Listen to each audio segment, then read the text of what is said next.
Hi, this is Komal Chaudhary and I welcome to all at the YouTube channel GS 365 and आज का हमारा session current affairs का रहने वाला है जहां हम हर रोज़ डिस्कस करते हैं अपने exam oriented news with static part with analysis part. So as usual हम पहले टॉपिक डिस्कस करेंगे कौन कौन से टॉपिक हम कवर करने वाले हैं आज, देन हम बढ़ेंगे न्यूज़ की तरफ। बिफोर इट, जिन बच्चों ने चैनल सब्सक्राइब नहीं किया आई रिक्वेस्ट कि चैनल सब्सक्राइब कर लीजिएगा सो दैट आप जो लेक्चर है, जो वीडियोस हैं, चाहे वो करंट अफेयर्स हो, चाहे फाउंडेशन हो, चाहे वो हो रीजनिंग का रिलेटेड, आपको नोटिफिकेशन मिलता रहे। साथ ही साथ अगर आप रिवीजन करना चाहते हैं, क्योंकि आपको पता है कि revision is the mandatory thing when you are preparing for any exam, any competition, any paper, any thing, but key thing is कि रिवीजन इज इम्पोर्टेंट, यानी कि आपको अभ्यास करना है करना है करना है।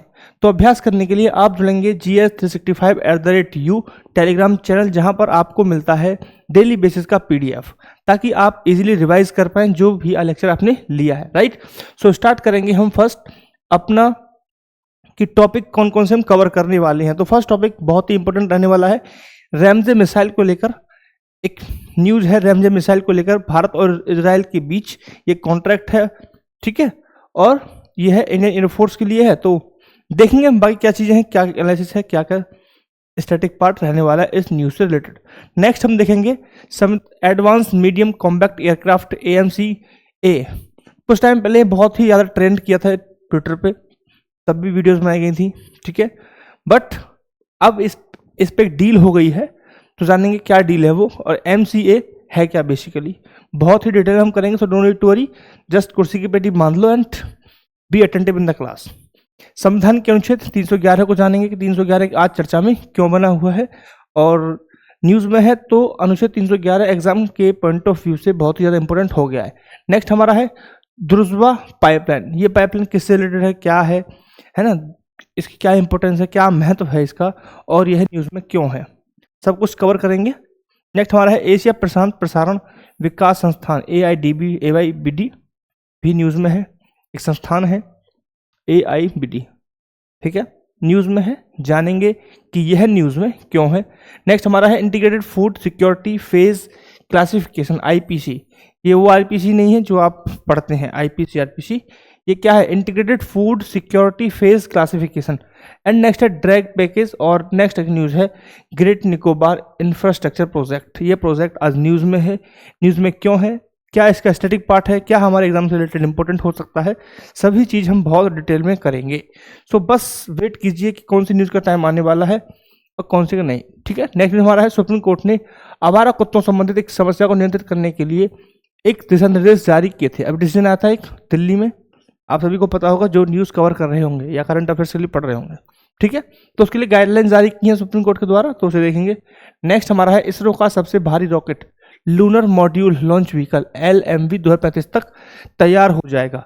LMV है क्या, क्या इसका प्रोसेसर है, और इससे पहले जो पूरी जर्नी है आज हम पूरा डिकोड करेंगे पूरी जर्नी को, कि जो हमारे लॉन्च व्हीकल है वो किस तरीके से डेवलप हुए, पहला कौन सा था, क्या क्या स्पेसिफिकेशन है उनकी, है ना, और कितना वो पेलोड ले जा सकते हैं, क्या उनकी क्षमताएं हैं, हमें नया डेवलप करने की जरूरत क्या पड़ी, क्यों हमने नया डेवलप किया, ठीक है, वो सब चीज़ हम आज करने वाले हैं। सो आप अटेंटिव रहिए इन द क्लास, ठीक है।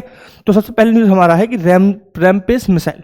तो बेसिकली रैमपेज मिसाइल क्या है कि यह न्यूज़ में क्यों है कि भारतीय वायुसेना ने इजराइल से और अधिक रैमपेज मिसाइलें खरीदी हैं, इसलिए यह न्यूज़ में है। तो रैमपेज मिसाइल क्या है, बेसिकली हवा से ज़मीन पर मार करने वाली और सटीक निशाना लगाने वाली एक लंबी दूरी की मिसाइल है। यह सुपरसोनिक गति से चलती है, जिससे इसका पता लगाना मुश्किल हो जाता है। इसका विकास इजराइल एरोस्पेस इंडस्ट्रीज ने किया है, ठीक है। तो किसने किया है, इजराइल एरोस्पेस इंडस्ट्रीज ने किया है। यानी कि आप दो चीज़ें याद रखेंगे, पहला तो कि रैमपेज मिसाइल कहाँ से ली गई है, इजराइल से ली गई है, इजराइल का प्रोडक्ट है। दूसरा यह क्या है, हवा से ज़मीन पर मार करने वाली है। विशेषता क्या है कि यह सटीकता अपनी सटीक निशाने के लिए जानी जाती है, और यह सुपरसोनिक गति से चलती है, इसलिए इसको ट्रेस करना मुश्किल होता है, पता लगाना इसका मुश्किल होता है। दूसरा, इसको डेवलप किसने किया है, इसको डेवलप किया है इजराइल एरोस्पेस इंडस्ट्रीज ने इसको डेवलप किया है। बहुत छोटी सी न्यूज़ थी, so cover it as soon as fast, ठीक है। जो न्यूज़ हमारी बड़ी है वो थोड़ा हम समय लगाएंगे, एनालिसिस करेंगे। जो न्यूज़ छोटी है, स्टैटिक पार्ट है, वो जल्दी जल्दी से हम रैप अप कर देंगे, ठीक है, क्योंकि आज स्लाइड में नंबर ऑफ न्यूज़ थोड़ी ज़्यादा है, 29 पेजेस यहाँ पे लगे हुए हैं, ठीक है। नेक्स्ट हमारा है एडवांस मीडियम कॉम्पैक्ट एयरक्राफ्ट, यानी कि AMCA की बात करें तो AMC बेसिकली है क्या? तो AMCA बात है भारत अपनी 5वीं पीढ़ी के लड़ाकू विमान। तो जब AMC की बात कर रहे हैं तो ये है 5वीं पीढ़ी के लड़ाकू विमान की जो प्रोजेक्ट है उसे AMCA के रूप में हम जानते हैं। दोबारा सुन लीजिए कि जो भारत का 5वीं पीढ़ी का 5th जनरेशन फाइटर जेट बनना है, उस प्रोजेक्ट को हम AMCA प्रोजेक्ट के रूप में जानते हैं। न्यूज़ में क्यों है? क्योंकि अभी क्या हुआ है कि भारत ने AMCA के लिए किसके साथ? फ्रांसीसी एरोस्पेस कंपनी के सफरान के साथ क्या कर लिया है? एडवांस जेट इंजन का कॉन्ट्रैक्ट साइन कर लिया है, यानी कि अब भारत फ्रांस के साथ अपना AMCA का प्रोजेक्ट आगे बढ़ाएगा। ठीक है, क्लियर पॉइंट है। AMCA क्या है? वही जो आपको बताया मैंने कि भारत का 5th जनरेशन फाइटर जेट से रिलेटेड जो प्रोजेक्ट है उसे AMCA बोलते हैं। उसका नाम AMCA के रूप में हम उसे जानते हैं, एडवांस्ड मीडियम कॉम्पैक्ट एयरक्राफ्ट। ठीक है, क्लियर पॉइंट लिखा हुआ है advance medium compact aircraft AMCA। ठीक है, तो फ्रांस की तरफ से जो कंपनी पार्टिसिपेट करने वाली है, जिसके लिए कॉन्ट्रैक्ट किया है, उसका नाम है सफरान। ठीक है, तो आप ये नाम याद रखेंगे, भूलेंगे नहीं, क्योंकि AMCA बहुत ही ज़्यादा न्यूज़ में रहा था, ट्रेंड भी किया था ट्विटर पे। ठीक है, जब वो जो F-35A का बहुत दिन खड़ा रहा था केरल के पोर्ट पर, केरल के एक एयरपोर्ट पर। ठीक है, तो F-35A लें या Sukhoi 57 लें, तो उस दौरान डिबेट चली थी। देन एक ये डिबेट और ये बहुत ज़्यादा ट्रेंड किया था उस समय पे कि भारत अपने क्या करने वाला है, क्या कौन सा प्रोजेक्ट अपनाएगा, या फिर F-35A लेगा, या फिर Sukhoi 57 के साथ जाएगा, या फिर भारत AMCA को आगे बढ़ाएगा। ठीक है, तो AMCA क्या है? एडवांस मीडियम कॉम्पैक्ट एयरक्राफ्ट है। ठीक है, एडवांस्ड एयरक्राफ्ट जो 5th जनरेशन है उसकी क्या विशेषताएं होती हैं, क्या फीचर्स होते हैं? तो सबसे ज़्यादा इंपॉर्टेंट फीचर है कि वह स्टील्थ क्षमता वाला होता है। स्टील्थ क्षमता क्या होता है कि बेटा, जब हम जो कोई भी एयरक्राफ्ट है, किसी देश को कैसे पता चलता है? वो क्या करते हैं? रडार लगा के रखते हैं। रडार एक सिस्टम है जहाँ पर वो रेडिएशन भेजता है एंड वापस टकरा के किसी ऑब्जेक्ट से जब वो आती है, उस आधार पर वह पता करता है कि आसमान में कोई ऑब्जेक्ट घूम रहा है। बट जब हम बात कर रहे हैं स्टील्थ क्षमता की, तो स्टील्थ कैपेसिटी ऐसी होती है कि जब रडार जो रेडिएशन भेजेगा, रेस भेजेगा, किरणें भेजेगा, वो उसको रिफ्लेक्ट ना करके एब्जॉर्ब कर लेता है, यानी कि उसको परावर्तित नहीं करेगा, उसको क्या करेगा? एब्जॉर्ब कर लेगा, खींचता रहेगा। जब कोई किरण परावर्तित होकर नहीं जाएगी वापस सिस्टम पे, तो वह उसका पता नहीं लगा पाएगा कि आसमान में कोई ऑब्जेक्ट घूम रहा है। इसलिए स्टील्थ क्षमता एक बहुत ही क्या है? स्पेसिफिक चीज़ है किसी भी 5th जनरेशन फाइटर जेट के लिए। दूसरी जो क्वालिफिकेशन, दूसरी जो विशेषता है वो है 2 इंजन, ट्विन इंजन, और दोनों सुपर क्रूज होने चाहिए। एडवांस्ड AESA सिस्टम होगा उसमें, AESA रडार होगा। जो क्या AESA रडार, ये क्या होता है कि जो लंबी दूरी के लक्ष्य को पता लगाने की क्षमता इस रडार में होती है। तो यानी कि एडवांस रडार हो गया, एडवांस AI फीचर्स हो गए, ट्विन इंजन रहेगा और स्टील्थ कैपेसिटी होगी, स्टील्थ क्षमता होगी। इस आधार पर हम ये मान सकते हैं कि यह एक फाइटर जेट है 5th जनरेशन का। ठीक है, तो जब हम भारत के अभी फाइटर जेट की बात कर रहे हैं, भारत के फाइटर जेट के प्रोग्राम की बात कर रहे हैं, हम बात कर रहे हैं AMCA की। तो AMCA अब भारत सैफरन कंपनी के साथ मिलकर अपने प्रोजेक्ट को आगे बढ़ाने वाला है। इसके लिए लगभग 15,000 करोड़ रुपए की लागत आने वाली है। भारत की तरफ से DRDO इसमें पार्टिसिपेट करेगा। माना जा रहा है कि जो पहला प्रोटोटाइप है वह 2028 से लेकर 2029 तक तैयार हो जाएगा और 2034-35 तक भारतीय सेना में शामिल कर लिया जाएगा। ये अनुमान है, ये कहा जा रहा है, समय सीमा के रूप में हम इसे देख सकते हैं। ठीक है साहब, क्लियर पॉइंट। ये यहाँ पे मैंने आपको बता दिया कि क्या क्या इसकी स्पेसिफिकेशन होनी चाहिए। आप इसे नोट डाउन कर सकते हैं, लिख सकते हैं, स्क्रीनशॉट ले सकते हैं, जो आपकी क्षमता है वो यहाँ कर सकते हैं। ठीक है साहब, अब बढ़ेंगे हम नेक्स्ट न्यूज़ की तरफ। और नेक्स्ट न्यूज़ हमारा है कि भारत के संविधान का अनुच्छेद 311 चर्चा में इसका विषय क्यों बना हुआ है। तो अभी हाल फिलहाल में क्या हुआ है कि जम्मू कश्मीर सरकार ने 2 ऑफिसर्स को क्या कर दिया? बर्खास्त कर दिया गया। जो ऑफिसर्स थे वो सिविल सर्वेंट थे, यानी कि UPSC के द्वारा किए गए एग्जाम को क्वालिफाई करने के बाद वह सेवा में आए थे। ठीक है, सिविल सेवक थे और उन पर आरोप था कि वह आतंकवादियों के साथ उनकी साठगांठ है या आतंकवादियों से वो मिले हुए हैं, इस आधार पर उनको बर्खास्त किया गया। ठीक है, तो जिस अधिनियम, जिस अनुच्छेद के तहत उनको बर्खास्त किया गया वह है भारत के संविधान के अनुच्छेद 311(2)(c)। ठीक है बेटा, 311(2)(c) के तहत उनको क्या किया गया, एक मिनट, बर्खास्त किया गया है। किस आधार पर? कि यह माना गया कि इनकी साठगांठ है आतंकवादियों के साथ। ठीक है साहब, ठीक है। थोड़ा 311 को समझते हैं, 311 क्या कहता है। तो 311 की कहता है कि संघ और राज्य सरकार के तहत सिविल सेवक, सिविल पद पर कोई भी कार्यरत अधिकारी व्यक्ति, ठीक है, अधिकारी या व्यक्ति, उसको बर्खास्त किया जा सकता है, उसको सस्पेंड किया जा सकता है, डिसमिस किया जा सकता है, और या फिर डिमोशन किया जा सकता है। इससे रिलेटेड जो आर्टिकल है वह आर्टिकल अनुच्छेद 311 है। ठीक है, यहाँ पे सब चीज लिखा हुआ है, आप पढ़ सकते हैं। जब हम बात करें और थोड़ा डिटेल में जाने और क्लॉज बाय क्लॉज हम थोड़ा जानने की कोशिश करें, तो सिविल सेवा के जो एक 311 है, आर्टिकल 1 कहता है, कंफ्यूज नहीं होना है, 311(1) यहाँ पे लिखा हुआ है, अनुच्छेद 311 के तहत संघ या राज्य सरकार के तहत सिविल पद पर कार्यरत व्यक्तियों को बर्खास्त करने संबंधित, यानी कि बर्खास्त की संबंधित पदोन्नति और पद अवनति, यानी डिमोशन, डिसमिस और सस्पेंशन।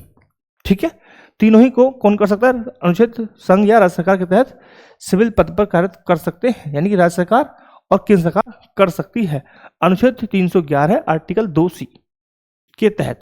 ठीक है, क्लियर पॉइंट? तो ये राइट है, राइट। लेकिन आगे बढ़ते हैं, एक जो ये कहते हैं ना, सिविल सेवक को कुछ प्रोटेक्शन मिले हुए हैं। तो प्रोटेक्शन क्या है कि सिविल सेवा के सदस्य की नियुक्ति एक प्राधिकरण के द्वारा की जाती है, जिसे हम कहते हैं यूपीएससी के द्वारा। ठीक है, तो यूपीएससी उसे हटाने के लिए यूपीएससी से कोई निचले स्तर का व्यक्ति उसे बर्खास्त नहीं कर सकता, डिसमिस नहीं कर सकता। उस लेवल का व्यक्ति ही होना चाहिए जो उसके बर्खास्त कर सकता है।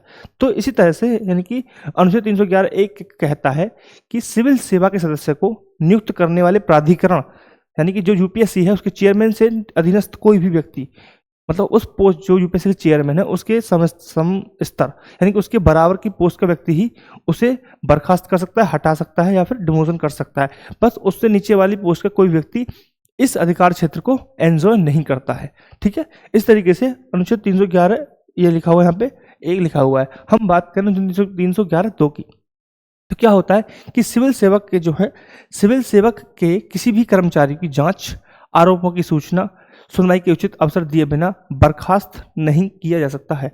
ठीक है, तो ये प्रोटेक्शन है जो हम बात करते हैं कि सिविल सेवक को कोई भी जॉब से नहीं निकाल सकता जल्दी से, क्योंकि उसे 2 प्रोटेक्शन मिले हुए हैं। पहला कि उसे कोई भी यूपीएससी के चेयरमैन से सबऑर्डिनेट पोस्ट वाला व्यक्ति बर्खास्त नहीं कर सकता, डिसमिस नहीं कर सकता, कोई भी उसे डिमोशन नहीं कर सकता। ये है 311(1), ये प्रोटेक्शन नंबर 1।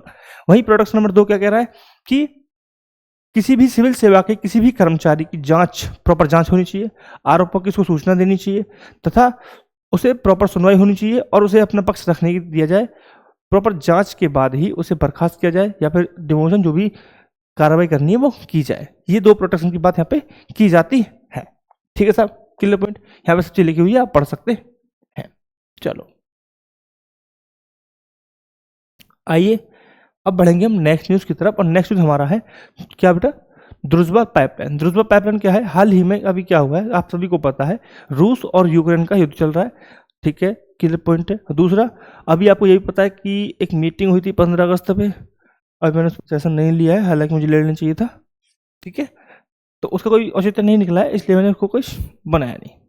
ठीक है, तो रूस और यूक्रेन में युद्ध चल रहा है, और इसी युद्ध के दौरान यूक्रेन ने रूस की एक पाइपलाइन है, द्रुजबा तेल पाइपलाइन, उस पर क्या किया है, ड्रोन से और रॉकेट से अटैक किए थे और नुकसान पहुंचा दिया है। ठीक है, ये पाइपलाइन सीधे तौर पर क्या करती है, रूस से सीधे हंगरी, स्लोवाकिया को क्रूड ऑयल प्रोवाइड करती है। लिखा हुआ है यहाँ पे, लिखा हुआ है। ठीक है, तो ये पाइपलाइन है, ये पाइपलाइन,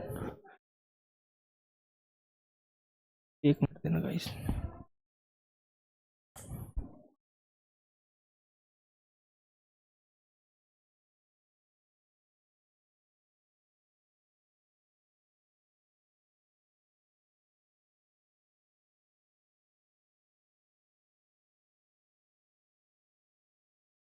ठीक है, तो ये जो पाइपलाइन है सीधे रूप में हंगरी और स्लोवाकिया दोनों को क्रूड ऑयल प्रोवाइड कराती है। ठीक है, तो जानेंगे इसके क्या क्या फीचर हैं। द्रुजबा पाइपलाइन की हम बात करें तो यह पाइपलाइन एक फ्रेंडशिप, एक दोस्ती का प्रतीक है, इसलिए इसे फ्रेंडशिप पाइपलाइन भी कहा जाता है। दूसरा, यह दुनिया के जो बड़े पाइपलाइन नेटवर्क हैं उनमें से एक है। सबसे बड़े कच्चे पाइपलाइन का नेटवर्क इसे माना जाता है, अर्थात हम इस पे नुकसान होना एक अपने आप में संकट का विषय है। इसकी लंबाई की मैं बात करूं तो लंबाई लगभग 5500 किलोमीटर की लंबाई है, जो अपने आप में आपको बताता है कि ये काफ़ी लंबा और काफ़ी बड़ा प्रोजेक्ट रहा है।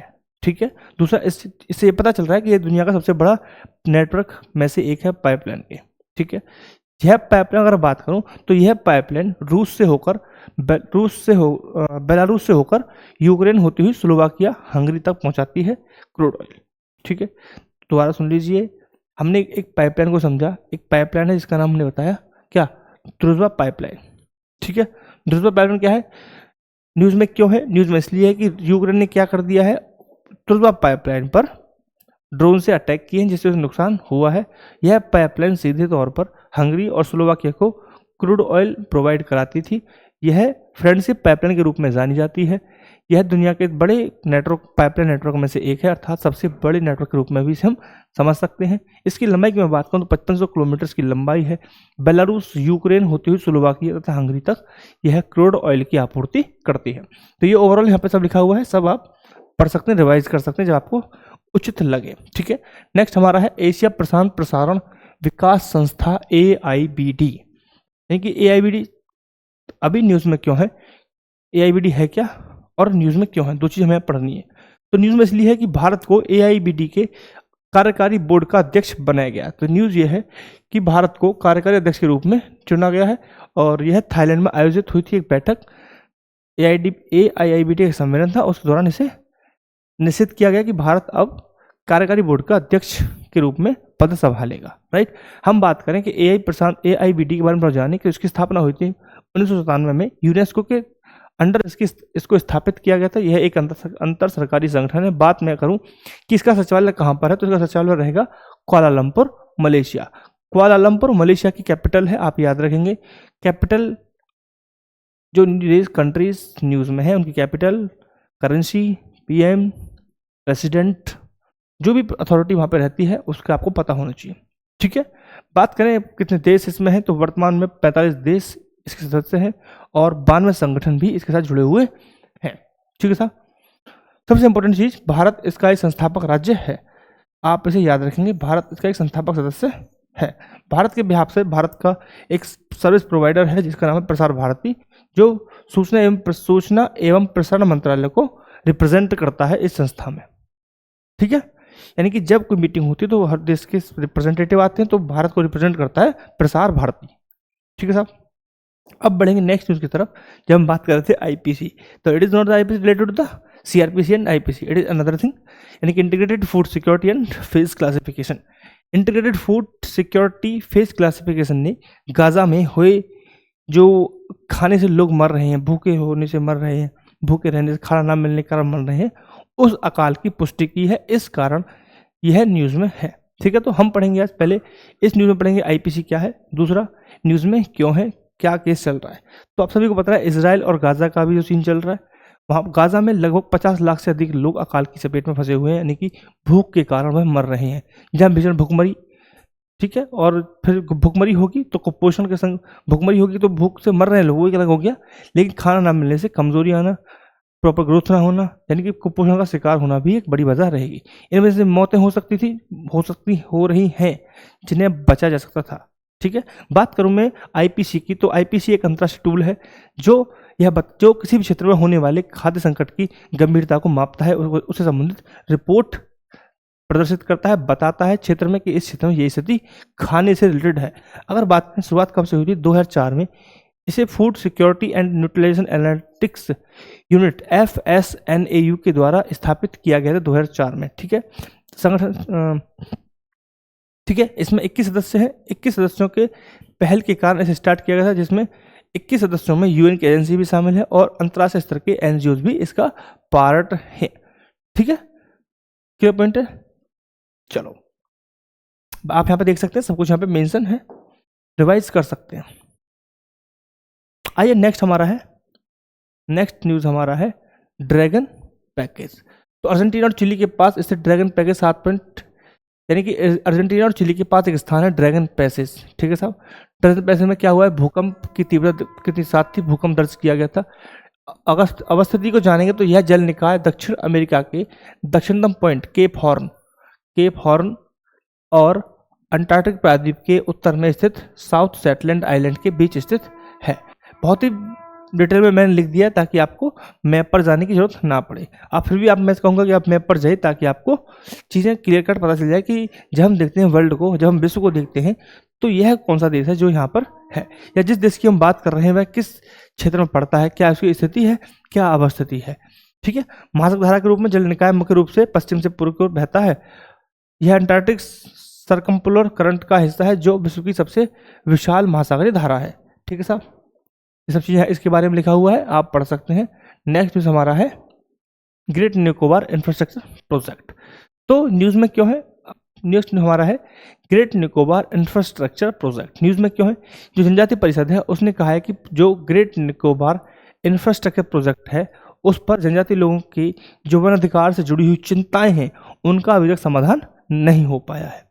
ठीक है, तो न्यूज़ में इसलिए है कि जो जनजातीय परिषद ने उसने चिंता व्यक्त की है और बताया है कि उस क्षेत्र से जुड़े हुए जनजातीय लोगों को अभी तक, या उनकी जो समस्याएं थी उनका अभी तक समाधान नहीं हुआ है। सिंपल बात।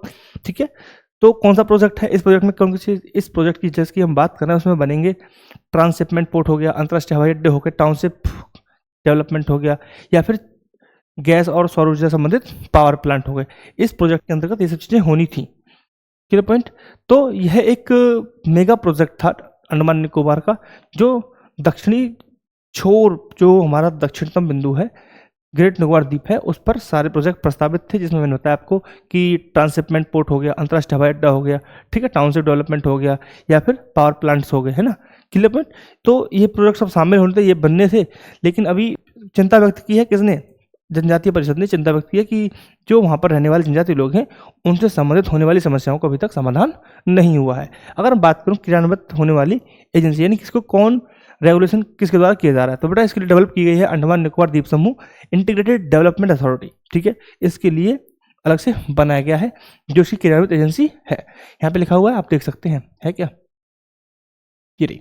ठीक है, इस परियोजना से संबंधित चिंताओं को लेकर हम बात करें तो अंडमान निकोबार चिंता क्या है, चिंता यह है कि पहले अंडमान निकोबार जो भूकंप ग्रसित क्षेत्र है उस पर प्रतिकूल असर ऐसे पड़ने वाला है। द्वीप पर रहने वाले सेम्पेन निकोबार जैसी जनजातियों पर बहुत सारा प्रभाव पड़ेगा, उनके रहन सहन को भी है प्रभावित करेंगे प्रोजेक्ट। ठीक है, तो ये दो समस्याएं थी जनजातियों की, जो क्या है कि जब हम जो वहाँ की नेचर है उसको डिस्टर्ब करेंगे तो क्या है, इस परियोजनाओं का भूकंप से संबंधित क्षेत्र है उस पर प्रतिकूल प्रभाव पड़ सकता है। नेचर को डिस्टर्ब करेंगे तो संभावना ज़्यादा है कि जो भूकंप है ऐसी चीज़ें बढ़ें। दूसरा, उस द्वीप पर रहने वाली जनजातियों के रहन सहन के लिए भी खतरा उत्पन्न हो सकता है। ठीक है, क्योंकि अभी तक प्रॉपर रेस्पॉन्स या फिर कोई सॉल्यूशन नहीं दिया गया है अकॉर्डिंग टू जनजातीय परिषद। ठीक है, नेक्स्ट में हमारा है कि सुप्रीम कोर्ट ने आवारा कुत्तों की संबंधी समस्याओं को नियंत्रित करने के लिए संशोधित दिशा निर्देश जारी किए। पहले, अभी ये न्यूज़ में क्यों है, क्योंकि पहले सुप्रीम कोर्ट का एक आदेश था जिसमें कहा गया था कि सभी आवारा कुत्ताओं को शेल्टर होम भेजा जाए और उसे वापस ना छोड़ा जाए, बट इस आदेश को 3 जजों की बेंच के लिए भेज दिया गया है अभी। ठीक है, तो सुप्रीम कोर्ट ने दोबारा से इसको रिकंसीडर किया है और दोबारा से 2 दिशा निर्देश दिए हैं, 2 गाइडलाइन दी हैं। कौन कौन सी, कि पहला क्या है, पहला यह है कि सार्वजनिक जगहों पर खिलाने पर रोक, यानी कि अब आप सड़कों पर, सार्वजनिक स्थानों पर आवारा कुत्तों को खाना खिलाना गैरकानूनी हो गया है, गैरकानूनी अपराध हो गया है। आप खुले में किसी भी कुत्ते को कुछ खिला नहीं सकते हैं। ठीक है, दूसरा क्या है, खिलाने के लिए तय स्थान होंगे जहाँ पर हर नगर में, हर वार्ड में कुत्तों को खिलाने के लिए अलग से जगह बनेगी जहाँ पर कुत्ता है, जहाँ पर आप जाके उनको खिला सकते हैं, कुछ भी आप कर सकते हैं।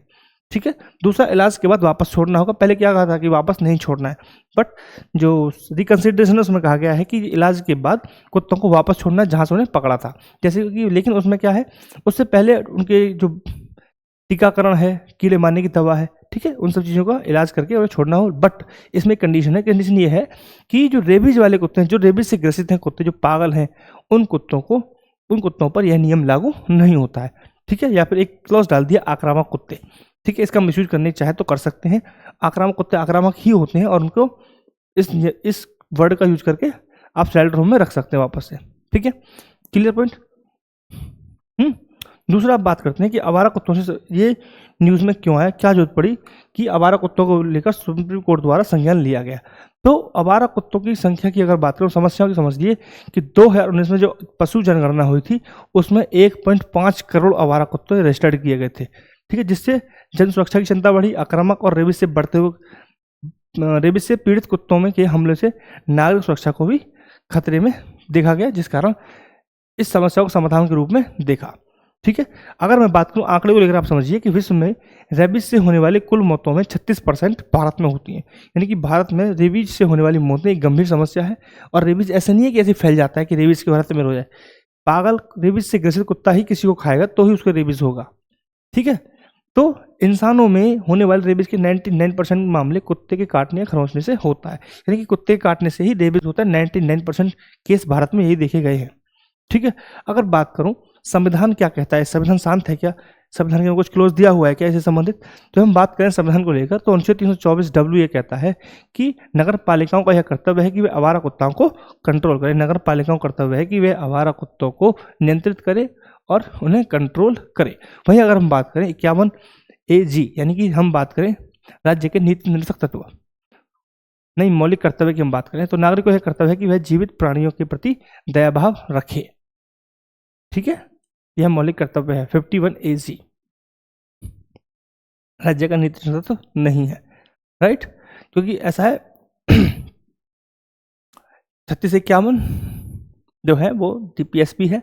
51A की मैं बात कर रहा हूँ यहाँ पे, ठीक है, तो कंफ्यूज नहीं होना है। अगर बात करें इससे संबंधित क्या कुछ कानून व्यवस्था है, कानून नियम कानून बने हुए हैं, जी हाँ।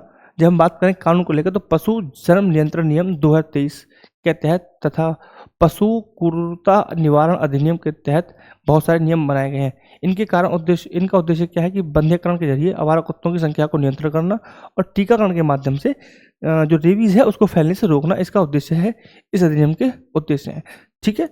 तो हमने बात की नियम क्या है, कानून क्या है, सुप्रीम कोर्ट की ऑब्जर्वेशन क्या है। तो क्या सुप्रीम कोर्ट पहले भी कुछ डिसीजन दे चुका है इससे संबंधित?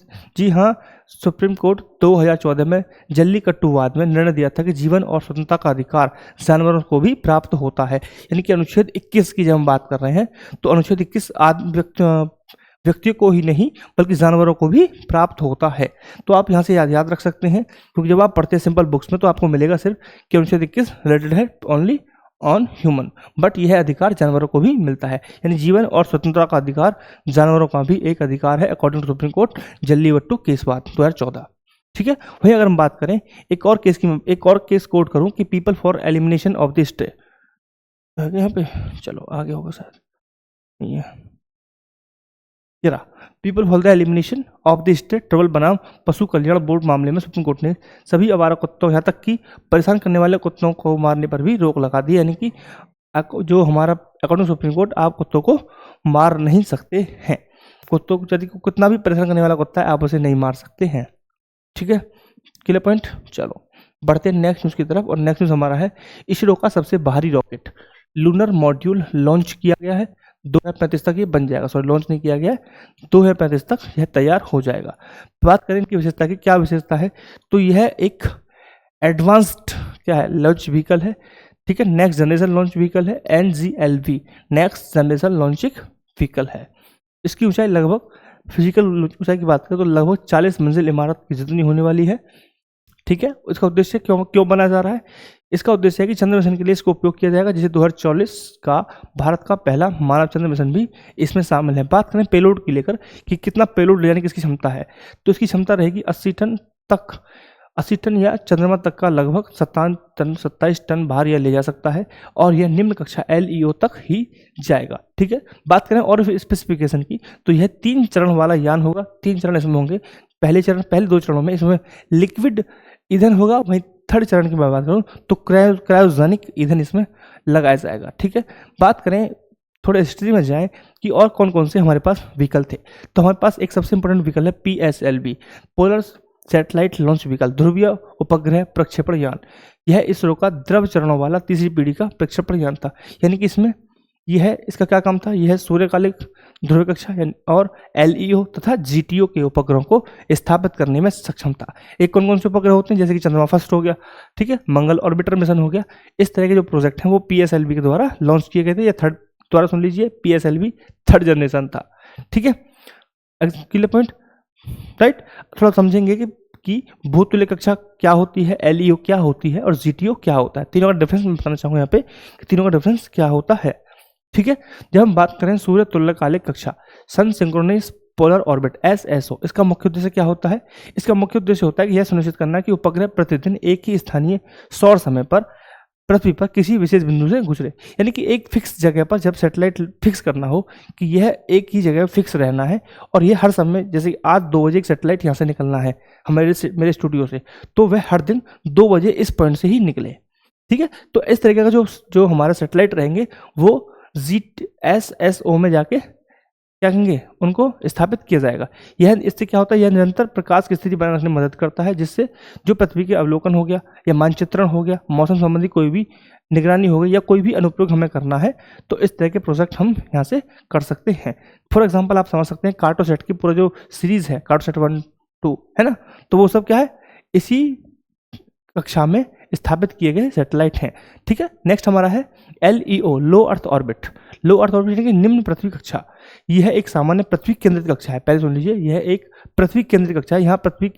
यहाँ उपग्रह पृथ्वी की निचली ऊंचाई पर परिक्रमा करते हैं, यानी कि यह निचली कक्षा है तो पृथ्वी की कम ऊंचाई पर ही इसको स्थापित किया जाता है। जैसे कि 200 से लेकर 1000 किलोमीटर तक इसकी ऊंचाई हो सकती है उपग्रहों की, यानी कि 200 से लेकर 1000 किलोमीटर की ऊंचाई तक जो सैटेलाइट स्थापित किए जाते हैं उन्हें हम बोलते हैं कि यह एक निम्न कक्षा में स्थापित होने वाले रॉकेट हैं। इनका उद्देश्य क्या है, क्या एग्जाम्पल है, तो पृथ्वी के जितने भी रिमोट सेंसिंग हो गए, जासूसी वाले उपग्रह हो गए, वह अक्सर कहाँ स्थापित किए जाते हैं, LEO में स्थापित किए जाते हैं। तो आप सिंपल याद रखेंगे कि कोई भी जो रिमोट सेंसिंग वाला हो गया या जासूसी वाला उपग्रह होगा वो कहाँ स्थापित किया जाएगा, वो LEO में स्थापित किया जाएगा।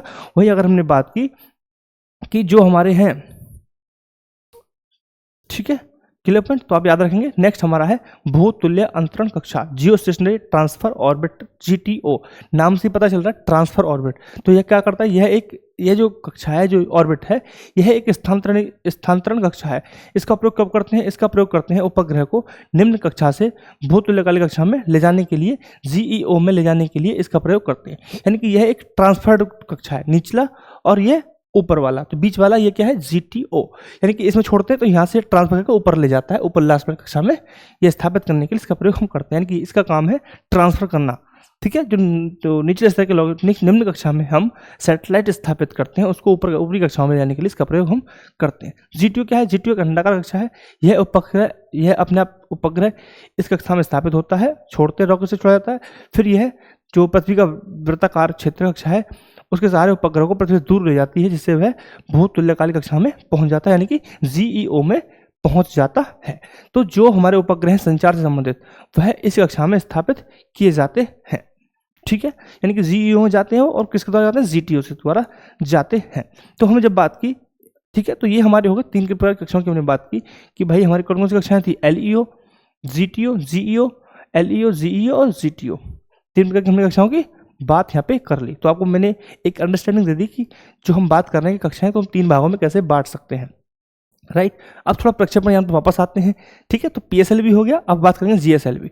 तो PSLV 3rd जनरेशन था, GSLV 4th जनरेशन है और यह भी 3 चरणों वाला ही क्या है, प्रक्षेपण यान है। बस इसमें क्या है, ये हैवी जो हमारे सैटेलाइट है उनको ले जाने में सक्षम होता है। तो जो 2 टन से जो लगभग 2 टन के जो सैटेलाइट हैं जो GTO में स्थापित किए जाते हैं या GTO में स्थापित करने के लिए डिज़ाइन किए जाते हैं, उनको GSLV के द्वारा लॉन्च किया जाता है, जिसमें हम मेनली बात करते हैं जो हमारे दूरसंचार संबंधित उपग्रह हैं, ठीक है।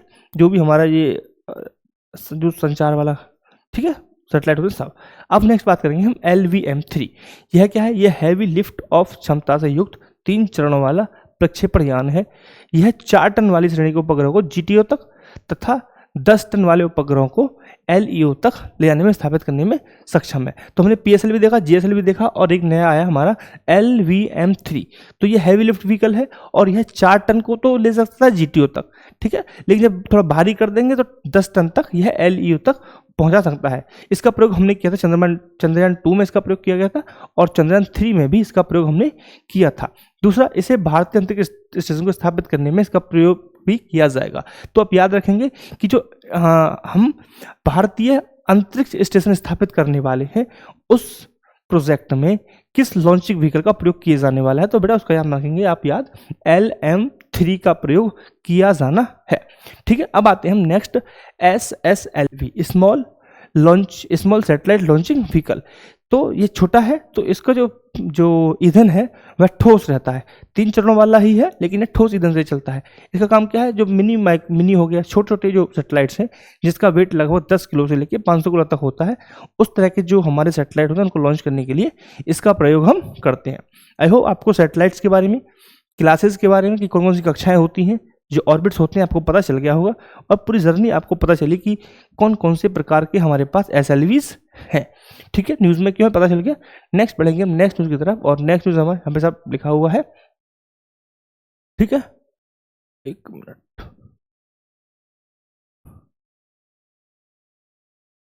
ठीक है।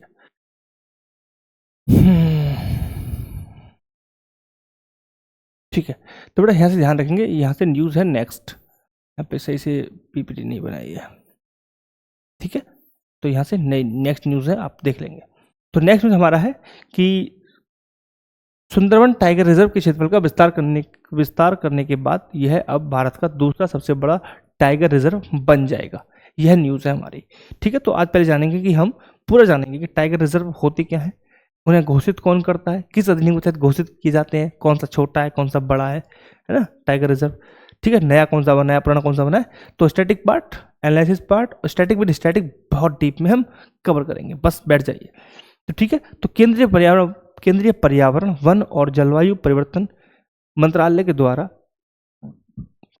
राष्ट्रीय वन्यजीव बोर्ड और के पैनल ने सुंदरवन टाइगर रिजर्व STR को क्या कर दिया, इसके क्षेत्रफल को विस्तार करने के लिए परमिशन दे दी है।